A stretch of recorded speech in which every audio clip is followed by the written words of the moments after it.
Moving on now, Australia's Prime Minister Anthony Albanese is celebrating a resounding re-election victory, becoming the first in 2 decades to win back-to-back terms.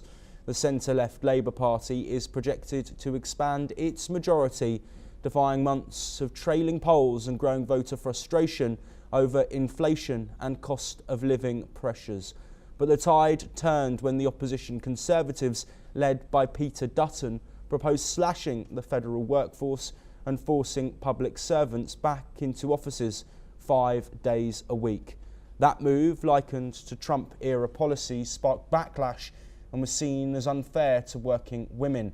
Now Treasurer Jim Chalmers says the government's top priority is managing the global uncertainty from the US-China trade war. He called it the dark shadow over Australia's economic outlook. Let's listen in to what he had to say.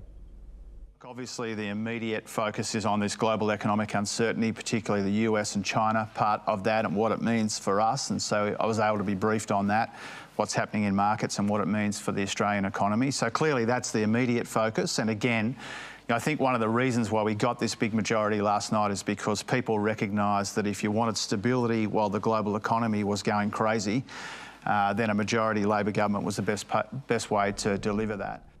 Meanwhile, Albanese, speaking to reporters after the win, said Australians voted for unity rather than division. He promised a disciplined and orderly government that would work every day to ease cost of living pain and navigate global challenges. Let's listen in to what the Australian Prime Minister said. The Australian people voted for unity rather than division. We will be a disciplined, orderly government in our second term, just like we have been in our first. We've been given the great honour of serving the Australian people, and we don't take it for granted, and we'll work hard each and every day. Thank you. Well, partial results show Labour on track to win at least 83 seats, with the opposition securing just 38. More than 2/3 of votes have been counted, with the rest due potentially on Monday. Dutton, who had campaigned on hardline Conservative policies, suffered a major blow, losing his own seat in a rare political upset. For now, it's celebration time for Albanese, who made a quick stop at his local cafe and even scooped ice cream for the press before heading to a Sydney brewery serving Albo Pale Ale. Well, joining us to discuss this victory and what the future holds for Australia under Anthony Albanese's stewardship is Charles Thompson, an Australian journalist joining us from Sydney. Charles, thank you for being here with us. Let's first look at this election victory. What was it that swayed the Australian people to throw their support almost completely behind Anthony Albanese? Surprise, surprise. It's just like Canada. Even after the votes were just counted, they were saying that the Labor Party would come in as a minority, and yet it's come in as a majority. The left to the Labor Party, the Greens, look like they'll get no seats, almost exactly like what happened in Canada with to the left, whilst to the right of the Liberal Party, who did very badly, the Nationals, they got 10 seats in the last parliament, they're getting 10 seats again. So it seems to be a mirror from Australia and Canada. You know, congratulations to the Prime Minister. It's amazing that they've got such a big majority, and I know, and everybody knows, they weren't expecting it. Yes, absolutely. Charles, what do you think the catalyst is, and what role did Donald Trump have to play if he is the reason for this landslide victory for the Labour Party?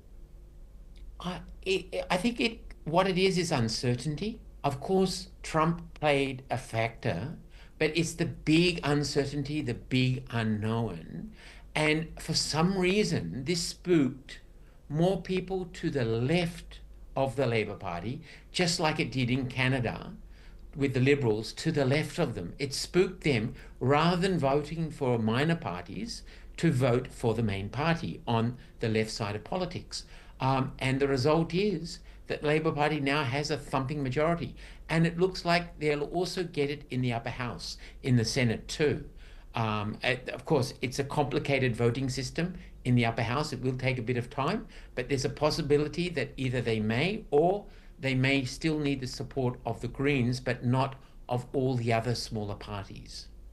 Charles, before we look at the challenges that Anthony Albanese will be facing, how catastrophic is it for Peter Dutton and his political career that he's lost his seat? A similar move again to the one that we saw in Canada with Pierre Poilievre.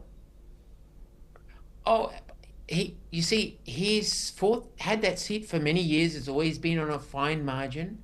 The Labour candidate who took him on has fought a number of battles against him and lost. I'm pretty sure he'll probably retire from politics now. Now, of course, just like in Canada, the big question is who is going to lead the Liberal Party going forward. And now, there's not such a big pool of people to choose from. And that, of course, will also keep them in disarray for some time until a leader is chosen and they'll have to go forward. And I think, of course, one of the other factors was the issue of nuclear, because they were pushing for the nuclear option of building nuclear power stations.